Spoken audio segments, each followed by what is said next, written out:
السلام عليكم ورحمة الله تعالى وبركاته. حياكم الله من جريدة وقتاش تيفي. تا هادو مالهم اللي ناض في الصباح يلبس تكشيطة ويحط براد تاعو ويقول لك القضية الثورة رمز النضال سنستمر. دك المخزن تا اللي ناض في الصباح ما عنده علاقة. إذا كانت هذه قضية غير بغينا نخندقوها، فين غنحطوها؟ واش غادي نحطوها قضية ديال الصباليون لأنكم تزرعتوا وكنتوا تم الإعلان على ما يسمى بجمهورية السراويل المثقوبة في أحد الخنادق وفي أحد الحفر ديال السفارة الجزائرية بمدريد؟ واش إذا قضية ديال مدريد؟ خصنا نعرفوا فين نحطوكم. واش قضية مدريد ولا قضية فرنسا اللي قالت لك أنني شادة الملف وعارفاه، ولا قضية إيران اللي صيفطتوا الأتباع ديالكم كيدافعوا على العقيدة ديال الخميني، ودابا حاليا راه مشدود في سوريا بناء على التقرير اللي جا مؤخرا في الواشنطن بوست. حنا كنتكلموا على الواشنطن بوست، كنتكلموا على الصحافة الاستقصائية العالمية. ما عندناش في العالم العربي صحافة استقصائية، لأن خصها موارد مالية، خصها أدوات، خصها تقارير، خصها مؤسسة كبيرة ديال التتبع والرصد، خصها التقارير الرسمية. ما عندناش، حنا ما عندنا حتى الحق في المعلومة. إذن غنساينو حنا تجي الواشنطن بوست وتقول لك هادو راه تابعين لإيران، وحنا قلناها قبل. شناها من عند السفير عمر علال، وشناها من عند ناصر بوريطة، شناها من عند الدبلوماسية المغربية. قالت أن هؤلاء مجرد توابع ديال المجوس، وهادو ما هما إلا بياضق ديال الاستعمار، وهادو مجرد قنطرة ديال الإمبرياليين الناتنين. إذا كنتكلموا على مدى القضية. اللي ناض في الصباح يقول لك حنا أصحاب القضية. إذا كنتوا نتوما أصحاب القضية، علاش إلى يومنا هذا إسبانيا كتخلصكم؟ هي قضية إسبانيا كانت على ما أعتقد قبل 1912 اللي دخلت إسبانيا عن طريق الإعلام، باش تعرفوا أنهم كيدرسوا النفسية وكيدرسوا السيكولوجية وكيدرسوا الصورة وكيدرسوا المجتمع، كيدرسوا التقاليد ديال المجتمع قبل ما يدخلوا لشي مجتمع. دخلوا عن طريق الإعلام، قبل درسوا ولقاو على أن المتنفذين سهل أنك تضحك عليهم باسم القضية. كيفاش القضية؟ وإسبانيا إلى يومنا هذا كتخلص، إلى يومنا هذا سطروا على إلى يومنا هذا كتخلص 6 المليون ديال الدولار. كنتكلموا على 6 المليون ديال الدولار، يعني 6 المليار سنتيم عفوا سنويا كتخلصها من الميزانية ديال وزارة الدفاع الإسبانية لمن كتعطيها؟ البن بطوش وأصحاب القضية. إذن عندكم قضية وكتاخدوا عليها البقشيش. عندكم القضية كنتوا مع الجنود الإسبان كتحاربوا المقاومة المغربية. اش من قضية هذه؟ إذن كنتكلموا على التبعية، كنتكلموا على مفهوم تحرير الوطن، كنتكلموا على التراث، كنتكلموا على القضية، كنتكلموا على إذا كانت قضية علاش ما يكتبوكمش أو علاش ما كيجلسوش معكم الروس فاهم الملف، عايقن بالملف. علاش ما كيديروش معكم اجتماعات سنوية في إطار ما يسمى بالاجتماع الدولي ما بين الاتحاد الأفريقي وروسيا، القمة الروسية الأفريقية؟ علاش ما تيجلسوش معكم الرؤساء؟ علاش اليابان من حاولتوا تقولبوها في قمة ديال التيكاد تبرأت منكم وقالت لكم نتوما جماعة إرهابية؟ سيروا دخلوا وزارة العدل اليابانية وشوفوا الترقيم ديال البوليزاريو على أنها جماعة إرهابية. اليابانية مصنفكم هذه شحال جماعة إرهابية. الامريكان علاش ما تيجلسوش معكم في اطار الاتحاد الافريقي؟ واش من 1945 حنا نمشيو بالتدقيق وبالارقام ديال القضيه، من 1945 الامم المتحده جيبوا لي دوله وحده، الامم المتحده اعترفت بها كدوله ودخلتها في الامم المتحده، جاءت بالانفصال بشكل منفرد وقدمت نفسها كدوله بشكل منفرد بدون تنسيق مع الدوله الام، من غير بنغلاديش ما كاينش. إذا لا وجود للقضية. نتوما من العهد ديال فالدهايم وانتوما كتلعقوا الأحذية ديال الاستعمار باش تضربوا البقشيش وباش تستنفعوا على ظهر التاريخ. نتوما راهم أكثر من الجبناء، نتوما النجاسة ما توصلوهاش. النجاسة ما توصلوهاش، لأن المختطفين والقتلة وأصحاب الارتباطات القومجية، ها اللي مع إيران، ها اللي مع تركيا، ها اللي جاي من مالي، ها اللي جاي من تشاد، ها اللي جاي من الموزمبيق، وبغيتو ديروا قضية على دار المغرب وكتحلوا فمكم من ناتين الخنز على المؤسسات المغربية، وكتكلموا على حقوق الإنسان، وباغيين ندخلوها في المينورسو، وانتم ضربتوا المينورسو بجوج الصواريخ مؤخرا. كيفاش القضية وحقوق الإنسان وانتم كتقوموا؟ انتم عبارة على عصابة مسلحة كتزيدوا الطينة بالله. كاين اللي كيعتقد كيقول لك راه ودي حنا المغرب حنا ما قابلناش الحكم الذاتي. حنا ما كنتكلموش عليكم انتم القتل اللي كان فوق الرابوني، كنتكلموا على المواطنين الصحراويين الأحرار المغاربة اللي عايشين في الرفاهية وكيحسوا بالمواطنة وعايشين المواطنة وعايشين الإرادة السياسية فوق الأراضي المغربية. هادوك اللي غيكون عندهم الحكم الذاتي كيف ما غادي يكون في هذه المنطقة، كيف ما غادي يكون في هذه المنطقة في إطار لا مركزية. ربما البعض كيعتقد أننا كنساينوا هادوك اللي في الرابوني الناتنين، هادوك القتلة المجرمين من غادي يوليو يتصنفوا كجماعة إرهابية، غادي تولي عندهم ملاحقة ديال الأوراق القانونية ديال القانون الدولي، فيما مشاو غادي يتم الاعتقال ديالهم. بالتالي حنا ميمكنش يجيبوا قتلة عندنا، غادي تبقاو تما تتبعوا القضية وتشوفوها فين غادي توصلكم. واش كتعتقدوا غنجيبوا بن بطوش يحكمنا ولا؟ واش كتعتقدوا غنجيبوا ولد البشير اللي جاي من موريتانيا يحكمنا ولا؟ واش كتعتقدوا غنجيبوا ولد بوهالي يحكمنا؟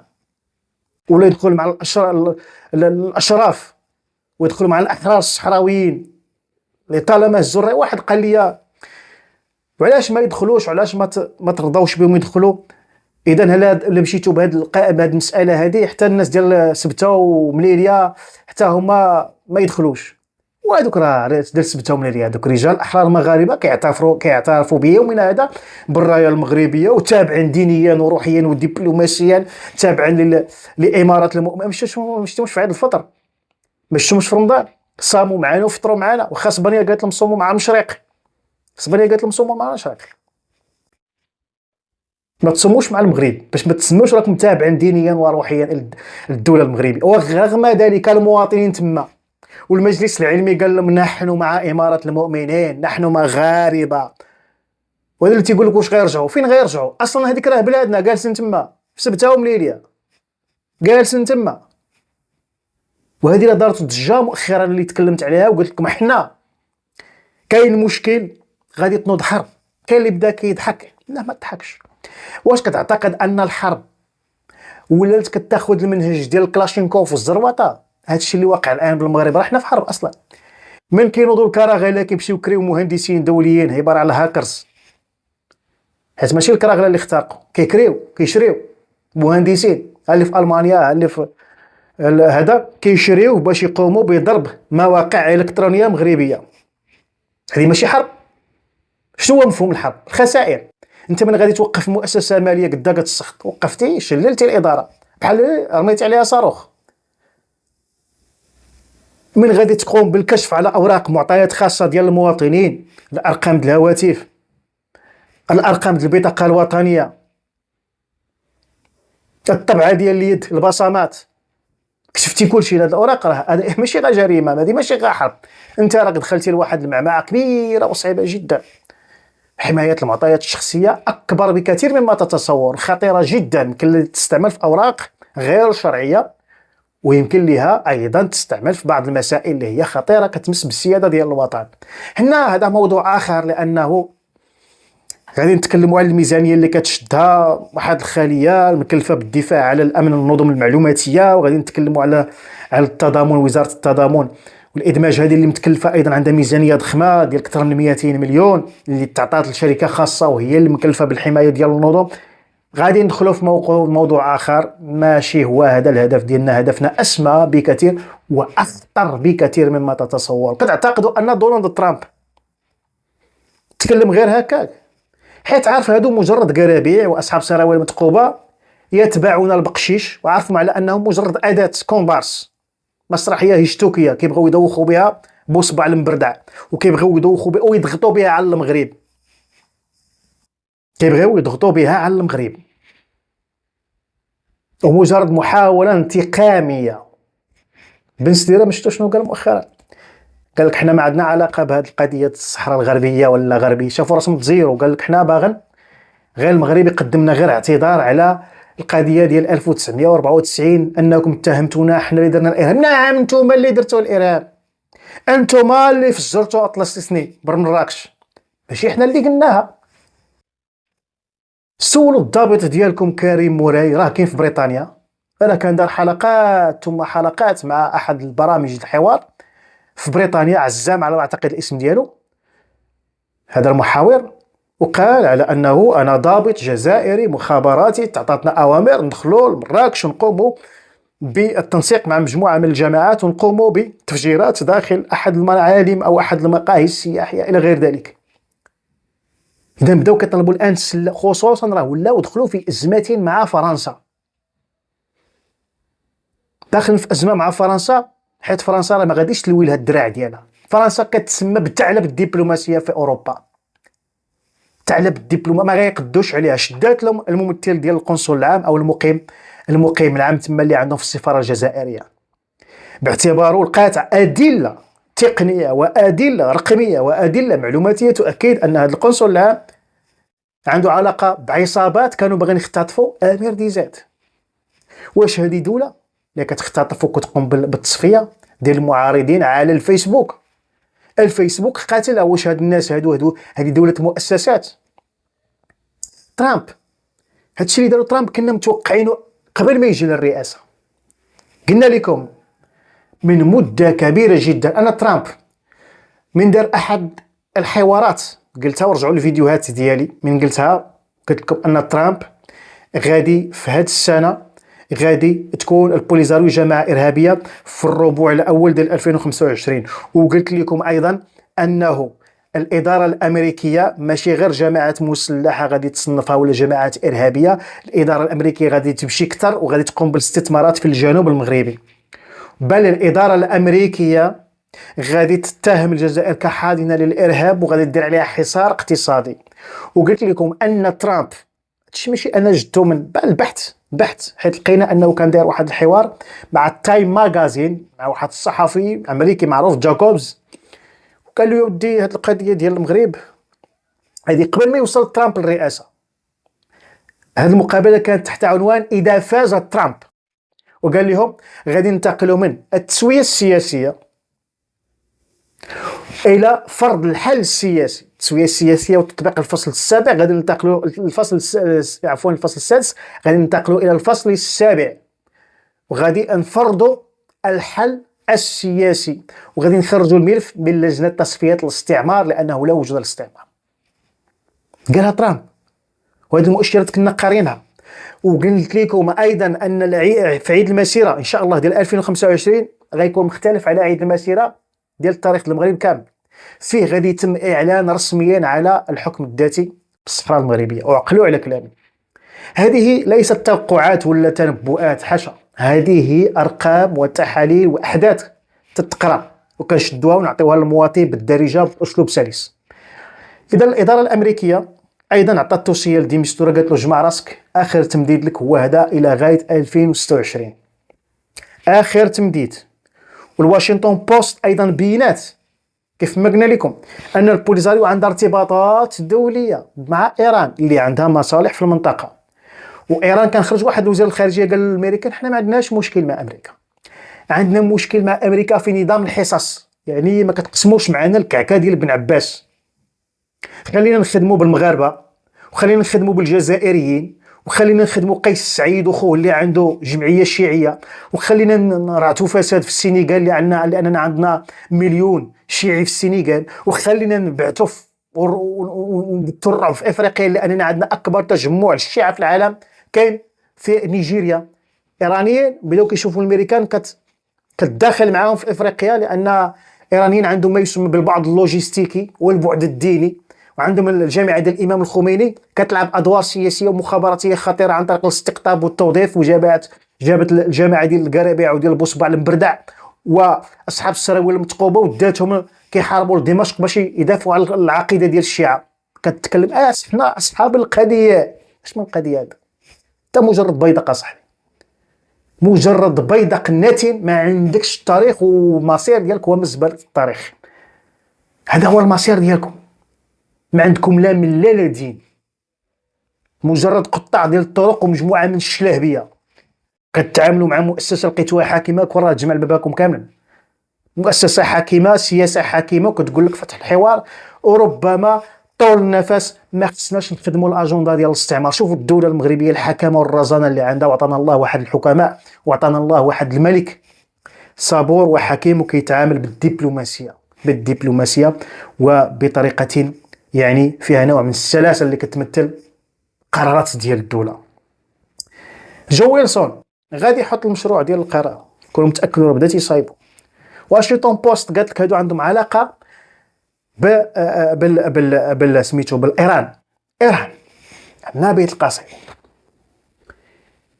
وهما ايران نصر بوريطه قال لك يا ودي راه هادو عندهم حتى المسيرات، طائرات بدون طيار. كذبتو السيد وكذبتو عمر على اللي جاب الصور، وكذبتو وناض الطابور الخامس عندنا هنا قال لك لا احنا ما عندنا علاقه بالايرانيين، والبوليساريو ما عندها علاقه. هذا الراجل الديمقراطي وبعض الصحفيين اللي تابع لهذا الويل الكحل، لا لا لا, لا جبهه البوليساريو ما عندها علاقه بايران، وما عندها علاقه بالارتباطات ديال ايران. فقط هذه مجرد الاعيب المخزن باش تبين انا كنثق في حسن نصر الله وما كنثقش في ناصر بوريطه. ياك نعم سيدي. وواشنطن بوست هي كتكذب، الصحافه الاستقصائيه الدوليه الاوروبيه والامريكيه وغيرها كيكذبوا، هذوك كذابه، عندهم ارتباطات مخابراتيه على ما تابعين للمخزن، تابعين للمخزن، هما ضد القضيه. للاسف الشديد هزلت وخربت وزبلت للاسف الشديد صحافه الويل وصحافه الاسترزاق وصحافه الادسنس كتضرب في الوطن. حنا كون بغينا نضربوا في الوطن تكون عندنا الاف والملايين المشاهدات ونركبوا ونركمجوا، لكن الضمير ديالنا المهني كيأنبنا، خاصنا ونحطوا النقاط على الحروف. الايرانيين كانت عندهم الشاهد 136 و131، وروسيا لا بقيتوا عاقلين كانت دارت واحد الصفقه ديال المليار، صفقه المليار عن طريق واحد الشركه، شركه باتروس الروسيه، وكانت باغا هاد الشاهد 136 و 131 تنتج منها 5000 تتارستان في روسيا. ولكن من شافت الفضيحه ديال ايران اللي ما قداتش تجاوب اسرائيل وما قداتش تضربها، حيت الاخرى عندها القبه الحديديه والمقلاع ديال داوود، صافي ناض الاعلام الروسي قلب الفيستا على بوتين، قال واش من مسيرات عاد تجيب لي انت؟ اش هاد الفضيحه اللي غتجيب لي؟ شوف شنو دارت، شوف شنو دارت في اوكرانيا، شوف شنو دارت. ان هذه مجرد اسلحه فاشله، عليها النظام العسكري الجزائري رجع اللور، وعليها البوليساريو حتى هي رجعت اللور، وشافت اننا عندنا ما يسمى ببرنامج كوبرا في الصحراء، شبيه بالقبه الحديديه بقلاع داوود، برنامج كوبرا في الصحراء ما يقدر حتى شي واحد يخترقه عن طريق ما يسمى بالطائرات بدون طيار، ما يسمى بالشاهد 136 ولا الشاهد 131. هنا كيبان القوة الاستخباراتية والقوة الأمنية والقوة العسكرية والقوة الدبلوماسية والحكامة. احنا اليوم معروف 14 أبريل غادي يكون القرار ديال مجلس الأمن الدولي اللي غادي من خلاله نعرف التوجيهات العامة والخطوط العريضة اللي غادي تبان بها الثوب الجديد اللي غادي يبان به المغرب. خصوصا بدينا كنسمعوا انه البولي زيرو ما بقى قابل حتى واحد، وعطاف رسلوه لتونس، ربما اتفاقات يشوفوا فين يخزنوا هذوك الكتله البشريه ديال القتله يديهم ربما لتونس، وما تفاجئوش اذا قيس سعيد قبلهم في الصحراء ديال تونس. هذو اللي تيقول لك حنا اصحاب القضيه، كيف ما قال الحسن الثاني، قال لك لو كانت هذه عندهم قضيه ولو كان شعب، علاش الجزائر ما ديرش الشعب ديال التوارق في الصحراء؟ وعلاش تونس ايضا ما ديرش الصحراوه ديالها، والجزائر يديروا الصحراوه ديالهم، وموريتانيا الصحراوه ديالهم، كلهم يدير دوله باسم القضيه وحنا شعب؟ علاش ركزوا على المغرب؟ لان المغرب الاسد الافريقي من كتقلب في التاريخ ديالو كتلقى هو اللي كان شادهم من الحلق، هو اللي كان غصه في حلق الاعداء في الأندلس في فلسطين في الثورات الإفريقية دعم، وفي الثورة الجزائرية دعم، والتونسية دعم، وفي ليبيا دعم، وفي مجموعة من الثورات حتى في جنوب أفريقيا دعم، وفي الأندلس دعم، في الحرب العالمية دعم. العنصر المغربي اللي تكلمت عليه ومازال كنتكلم، وأفتخر كوني أمازيغي مغربي، أفتخر من أحفاد بوحة وحموزة، يعني رجال الأطلس، وهذو كينوضوا في الصباح يغسلوا وجوههم بماء ديال الواد الحار، ويلبس قشابه ولا تكشيطه ويحط البرادات ويقول لك نحن اصحاب القضيه. هزلت وخربت وزبلت. كنتمناو يكون هذا الميساج وصل، لان الان الامريكان والفرنساويين والمغاربه منسقين تنسيق كبير، والتخبط اللي عايش فيه الجار باش يرد على فرنسا راه طرد واحد 12 موظف فرنسي. الرد الساحق غيجي من فرنسا، غادي تشوفوه، لانه الجزائر طلبات من فرنسا انها تستخدم حق الفيتو في مجلس الامن الدولي في القرار ديال ابريل. فرنسا قالت لا، ما لعباش هذه اللعبه، فوتي لي الصحراء المغربيه. فكان هذا الرد، ولكن عاد ننتظروا الرد الخطير من الدوله الفرنسيه في الايام القليله الماضيه، وغادي تفرجوا مزيان على النظام العسكري اللي داير مشكل مع مالي ومع النيجر ومع بوركينا فاسو ومع موريتانيا ومع المغرب، بقى غير النظام ديال قيس سعيد، هاد بوبريس اللي حاط معاه يعني تابع ليه. غادي ينتفض لابد. ثورة الياسمين غادي ترجع، وغادي يرجع الشعب التونسي الأبي الحقيقي، لأنه كيرفض التعنت ديال قيس سعيد. والسلام عليكم ورحمة الله تعالى وبركاته، والى اللقاء في حلقة قادمة إن شاء الله.